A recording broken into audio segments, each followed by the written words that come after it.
following program was provided by an independent producer solely responsible for its content.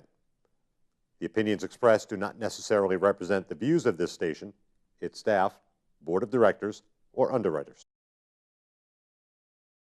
Hello, everyone, and welcome to Us Democrats, the show here on Access Nashua, sponsored by the Democratic City Committee here in Nashua. My name is Dave Tenza, chair of the Nashua Democratic City Committee. With me is Representative Ken Gidge. Representative. How are you? Good. Welcome How are again. you? My co-host for the show and a weekly contributor so far to the show, which is great to have you here. We've got a little bit of news. We just had an election in Ward 8, and we had Andrade, as you know. Yes. And the other candidate is Latha Mangipudi. Right. And what happened election night?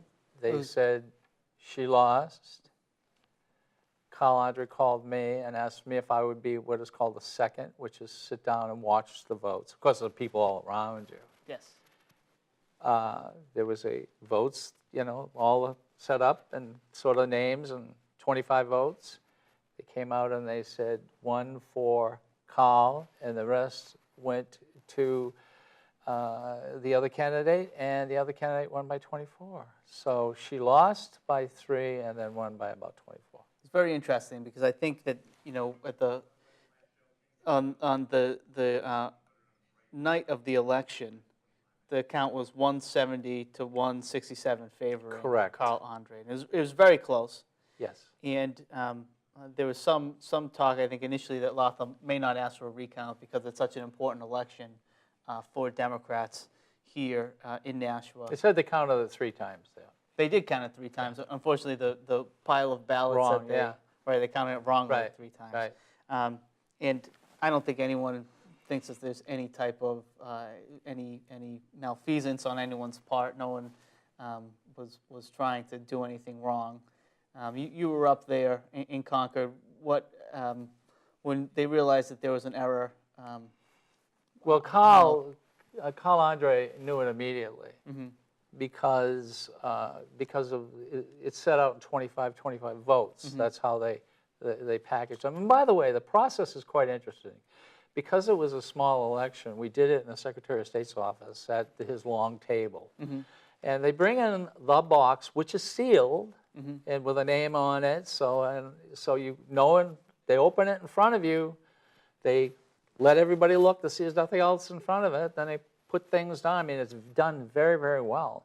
But I'm sitting there, and of course, I'm just watching. I'm not doing anything. Carl's sitting here, I'm sitting here, then the other 2. But there are people all around you. Everybody's looking at it. Sure. All right? And it came to a particular pile of votes. One went to Carl Andrade, and then they started going to the next candidate. And Carl just turned to me and said, there was a mistake. There was a mistake. Yeah. Meaning I lost.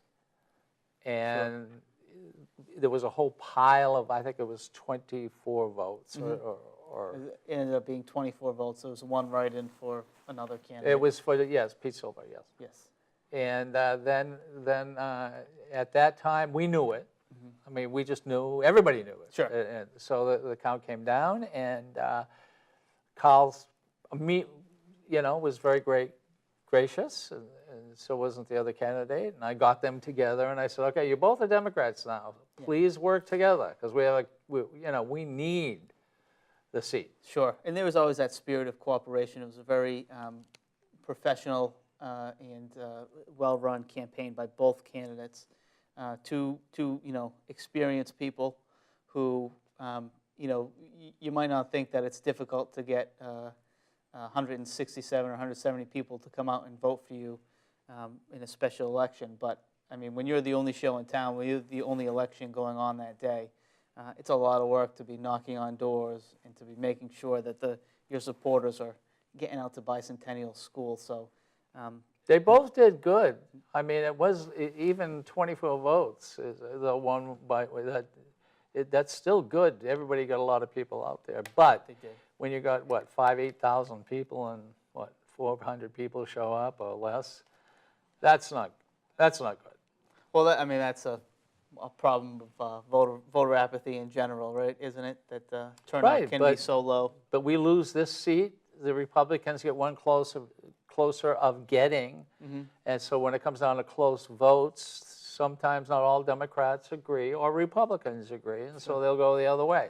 So that's one of the reasons why either you have a Democratic legislature or you have a Republican.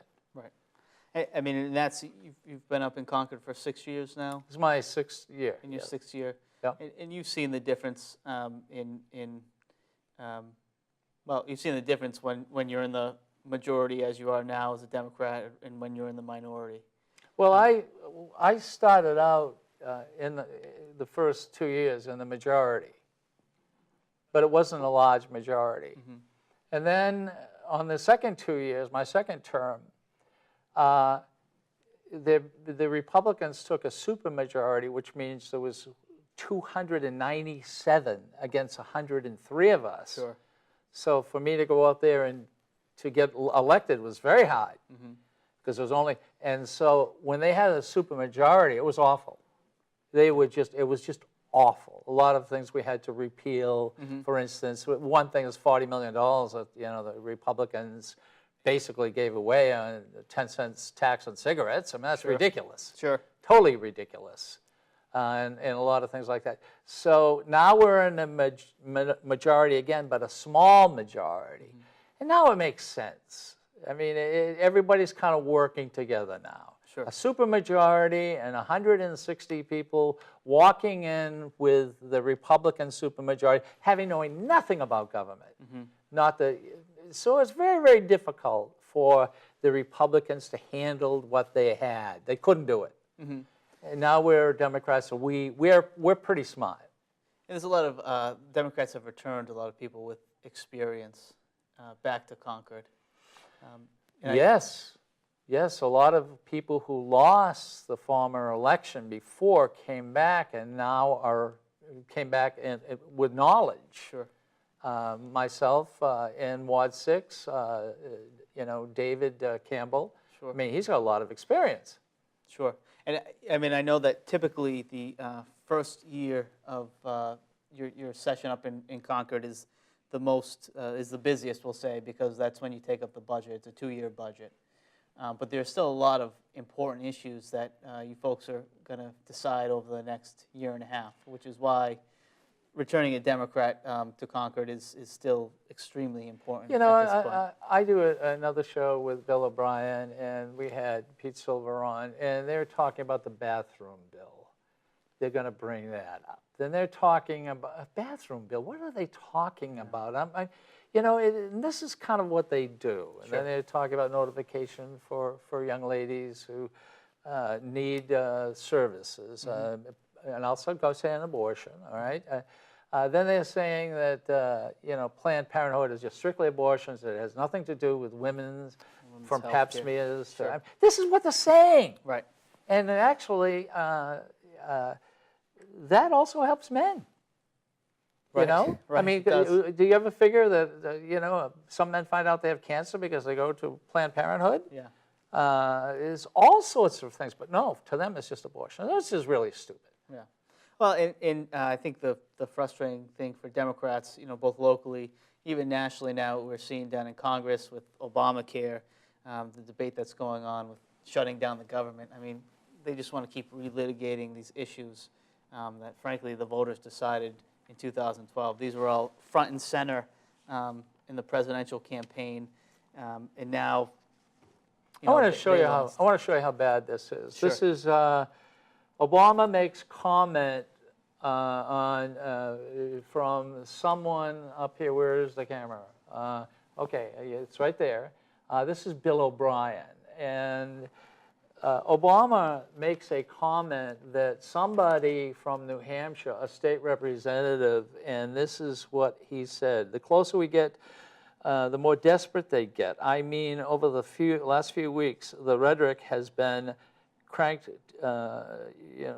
cranked way up. He also added, you had a state representative somewhere say that it is as destructive, Obamacare, to personal and individual liberty as the Fugitive Slave Act. Think about that. Affordable health care is worse than the law that lets slave owners get their runaway slaves. I mean, these are quotes. I'm not making this up. And this is right from New Hampshire. And this is Bill O'Brien. Right.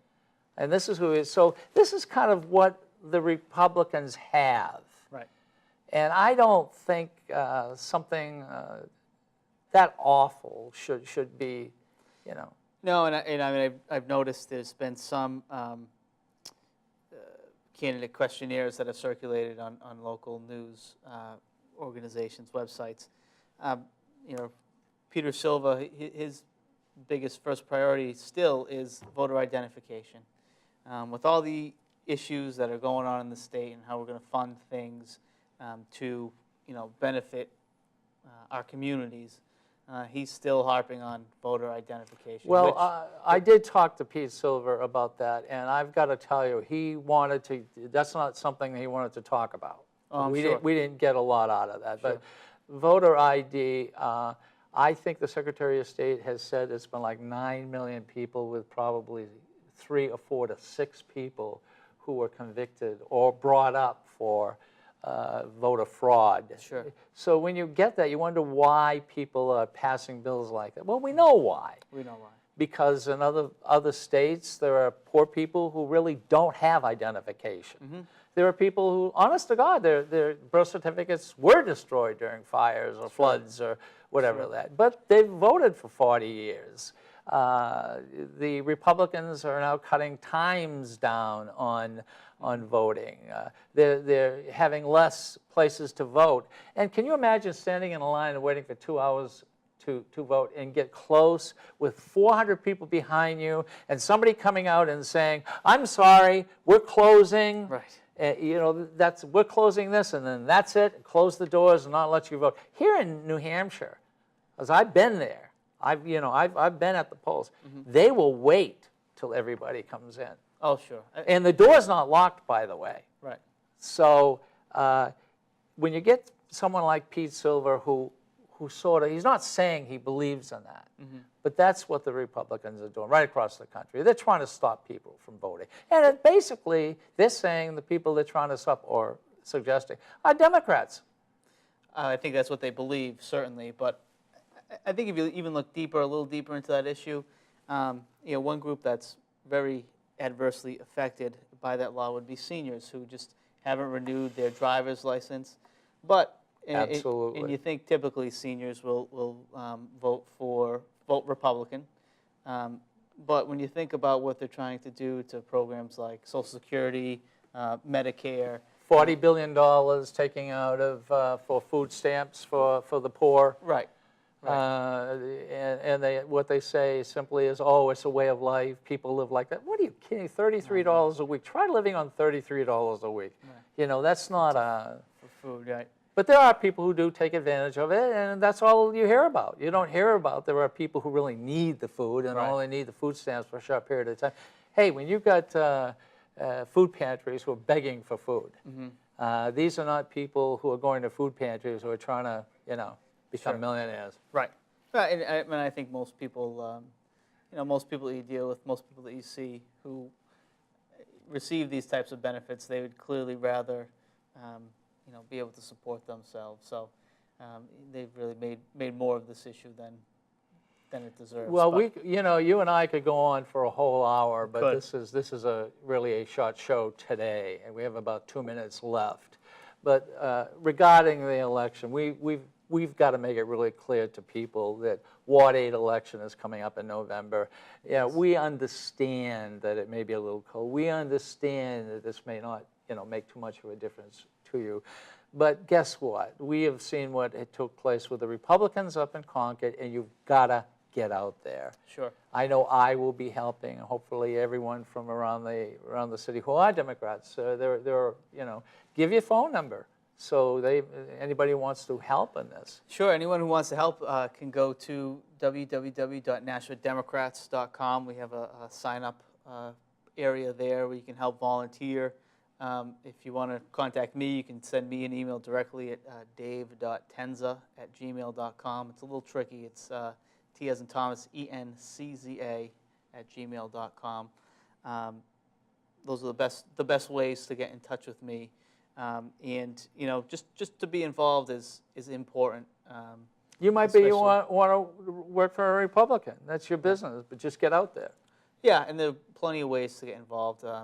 Going door to door, making phone calls, doing visibility for us. So there are lots of different ways. Whatever anyone's comfortable with. I think that's our show. That's a good way to end it. Well, thank you very much for joining us. This is Us Democrats, and we'll see you next time. Thank you. The preceding program was provided by an independent producer solely responsible for its content. The opinions expressed do not necessarily represent the views of this station, its staff, board of directors, or underwriters.